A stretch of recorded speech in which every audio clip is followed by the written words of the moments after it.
ঘটনা হচ্ছে শেখ সাহেবের এটিএম কার্ড নষ্ট। সো এই জন্য শেখ সাহেব আর বাইর হচ্ছে না এখন। সো আজকে শেখ সাহেবের মায়ের ঘরের ম্যানেজারে কল দিছে আমাকে যে ওর কিছু বাজার লাগবে, ওকে নিয়ে যাইতে।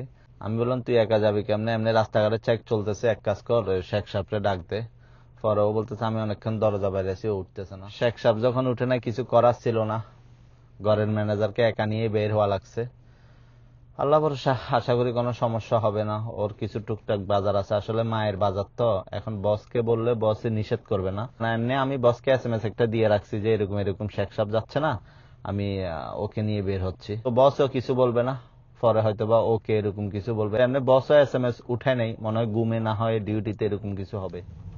সুপার মার্কেট একটাতে গিয়ে দেখে আসছে, মানে বসের মায়ের যেটাতে টাকা আসে সরকারি, ওটাতে টাকা আসছে কিনা এখনো আসে নাই, মাস এখনো পুরোপুরি শেষ হয় নাই। ও ভাবছিল ঈদের হাদিয়া আসবে, আসে নাই।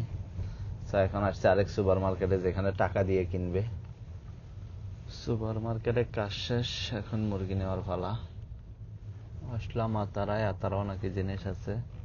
রমজান শেষ হয়েছে, বসের মায়ের ঘরের ম্যানেজারের মোতাব্বাক খাওয়াও শুরু হয়েছে, ওই জন্য মোতাব্বাকের অর্ডার দিয়ে আসি একটা। আই রে, সব তো ফানি উড়িছে, একটার পর একটার অর্ডার দিতেছে শুধু। এখন নাকি আবার সবজি লাগবে, দেখো সবজিগুলা নিয়ে নিই।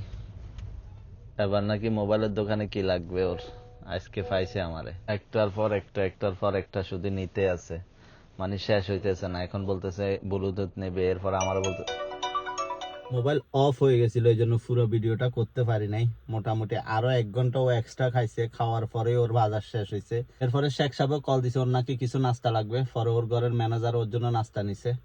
এখন বাসার সামনে আসি, একটু করে সার্চ দিছি, সার্চ দিয়ে ভিডিওটা শেষ করতেছি। সবাই ভালো থাকবেন ইনশাল্লাহ। আসসালামু আলাইকুম।